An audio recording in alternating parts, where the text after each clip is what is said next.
সাভারের আমিনবাজারে যে সমাবেশ হচ্ছে সেই সমাবেশে আমরা একজন তরুণ নেতাকে পেয়েছি। আমরা তার কাছ থেকে বিএনপি এবং বিএনপির যে তরুণ প্রজন্মের কি ভাবনা, তারা কি চায়, তারা কিভাবে বাংলাদেশকে আগামী দিনে দেখতে চায়, সেই সব স্বপ্ন নিয়ে একজন তরুণ নেতার সাথে আমরা এখন কথা বলবো। জি, আসলে আগামী দিনে কিভাবে নেতৃত্ব দিতে চান? জি, আমরা যে তরুণ প্রজন্মের যে আমরা ভোটাররা আছি, আমি এখন পর্যন্ত 2টা ইলেকশন পেয়েছি, এখন পর্যন্ত ভোট দিতে পারি নাই। ভোট আমার সাংবিধানিক অধিকার, আমার মৌলিক অধিকার। আমি একজন অ্যাডভোকেট, বাংলাদেশ সুপ্রিম কোর্টের আইনজীবী হয়েও আমি ভোট দিতে পারি নাই। তাহলে নতুন প্রজন্মের অন্য নেতার অবস্থাটা কি? আমরা যে এই তত্ত্বাবধায়ক সরকারের দাবিতে যে আন্দোলন করছি, এক দফা দাবিতে, এই আন্দোলনের মূল উদ্দেশ্য যেন সবাই ভোট দিতে পারে। কে ক্ষমতা আসবে সেটা জনগণ নির্ধারণ করবে, কারো একক সিদ্ধান্তে এটা হবে না। এজন্যই আমাদের নতুন প্রজন্মের যে ভাবনা, গুম খুম হামলা মামলা দিয়ে আমাদেরকে দমানো যাবে না। আন্দোলনের ফসল ঘরে তুলেই আমরা রাজপথে অবস্থান করেই ফয়সালা করে দেশনায়ক তারেক রহমানের নির্দেশে, ব্যারিস্টার ইনসানিফ রহমানের নেতৃত্বে ইনশাল্লাহ আমরা আন্দোলনে সফল হব এবং দেশের মানুষ তাদের ভোটের ভাতের অধিকার ফেরত পাবে। সারা দেশের তরুণদেরকে কি মেসেজ?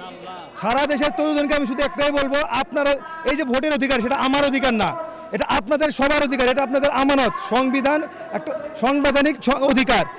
আপনারা সবাই যার যার অবস্থান থেকে হয় মাঠে, রাজপথে, না হলে সোশ্যাল মিডিয়াতে আওয়াজ তুলুন, যার যার নিজের জন্য আওয়াজ তুলুন। আজকে যদি আপনার কোনো সম্পত্তি, আমরা সুপ্রিম কোর্টের আইনজীবী, আমাদের কাছে ফোন দেন, ভাই আমার সম্পত্তি দখল হয়ে গেছে, হ্যাঁ, তখন আমাদেরকে ফোন দেন। ঠিক একই রকমভাবে আপনার যে ভোটের অধিকার, এটা আপনার আমানত, এটা আপনার সম্পত্তি, সেটা উদ্ধারের জন্য আপনারা রাজপথে নামুন, সোশ্যাল মিডিয়াতে আপনারা আন্দোলন গড়ে তুলুন। ইনশাআল্লাহ অচিরেই আমরা আমাদের লক্ষ্যে পৌঁছাতে পারবো। যেহেতু আপনি একজন আইনজীবী, আপনার কি মনে হয় যে আমাদের অতীত একটা প্রজন্ম, অর্থাৎ আমাদের আগের প্রজন্ম, অর্থাৎ বয়স্ক যে প্রজন্মটা, আমাদের যারা স্বাধীনতার পরে বাংলাদেশে এসেছে, তারা আমাদের অধিকারটাকে, আমাদের এই নতুন প্রজন্মের অধিকারটা থেকে আমাদেরকে বঞ্চিত করছে রাষ্ট্রীয়ভাবে?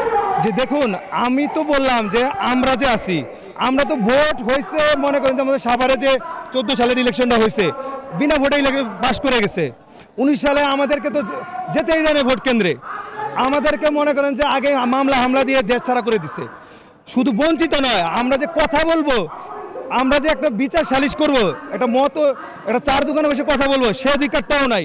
আমাদের চেম্বারে হামলা করে, আমাদের বাসায় হামলা করে, আমাদের রক্ত চক্ষু উপেক্ষা করে আজকে আমরা সাভারের মানুষ জেগে উঠেছে। আমরা নতুন লাখো লাখো মানুষের আজকে এখানে উপস্থিতি কেন?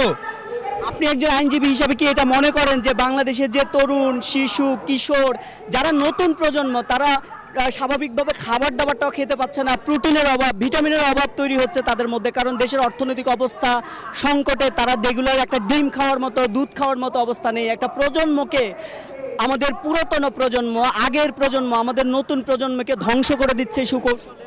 দেখুন, আজকে একটা ডিমের দাম কত এটা আপনারা সবাই জানেন। শুধু ডিম না, আপনার 500 টাকা মুদ্রাস্ফীতিটা কোথায় গিয়ে দাঁড়িয়েছে? 500 টাকা মনে হচ্ছে 50 টাকা। মনে করেন যে 500 টাকা বাজারে নিয়ে গেলে কিচ্ছুই হচ্ছে না।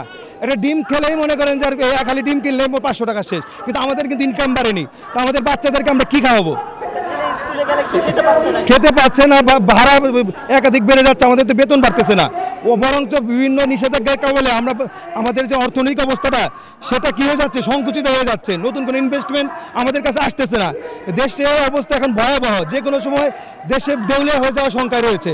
এজন্য বলবো যে অতি সত্বর একটি নির্দলীয় নিরপেক্ষ সরকারের অধীনে নির্বাচন দিয়ে দেশের শিশু থেকে নতুন প্রজন্ম থেকে বৃদ্ধ যারা আছে, তাদের যে সকল মৌলিক অধিকারকে ফিরে দেওয়ার আমি দাবি জানাচ্ছি। ধন্যবাদ। আপনার কাছ থেকে আপনার পরিচয়টা আমি অ্যাডভোকেট মোহাম্মদ মেহেদী হাসান, বাংলাদেশ সুপ্রিম কোর্টের আইনজীবী। আমার রাজনৈতিক পরিচয় আছে, আমি কেরানীগঞ্জ মডেল ঢাকা 2 আসন যে আছে, এটা সাবেক সহসভাপতি। আমি তেঁতুলজোড়া ইউনিয়ন বিএনপিরও সহসভাপতি, সাবেক ভারপ্রাপ্ত সভাপতি ছিলাম 1.5 বছর। এবং আমি আমানুল্লাহ আমান সাহেব যা আছে ওনার মুক্তির জন্য আন্দোলন করছি এবং ওনার পুত্র ঢাকা 2 আসনের কান্ডারি ব্যারিস্টার ইরফান ইবনে আমানের নির্দেশনায় আজকে হাজার হাজার লোক নিয়ে এখানে উপস্থিত হয়েছি। দর্শক শুনতে পেয়েছেন যে একটি প্রজন্ম, প্রত্যেকটা প্রজন্ম অর্থাৎ আমরা আমাদের ভবিষ্যৎ প্রজন্মের রাইটটা রেখে যাব, এটাই হওয়া উচিত। কিন্তু আমাদের অতীত প্রজন্ম অর্থাৎ যারা স্বাধীনতার সময় বাংলাদেশে ছিল, যারা এখন বাংলাদেশের নেতৃত্ব দিচ্ছে, তারা আমাদের এই প্রজন্মের অধিকার কেড়ে নিয়েছে, আমাদের ভোটাধিকার কেড়ে নিয়েছে, আমাদের ভিটামিন প্রোটিনের অধিকার কেড়ে নিয়েছে, আমাদের শিশু কিশোর তরুণ যারা আজকে ঠিকমতো খাবার খেতে পারে না, তারা দুপয়সা তাদের মধ্যে যদি শখ আহ্লাদ বলে যে জিনিসটা থাকে সেটা আমাদের প্রবীণ প্রজন্ম মেরে দিয়েছে। আজকে এই তরুণ প্রজন্মের একজন নেতা সেটি বলার চেষ্টা করেছেন। আপনারা সবাই তরুণরা এই বিষয়ে সচেতন হবেন, কেউ কারো অধিকার যাতে খর্ব করতে না পারে।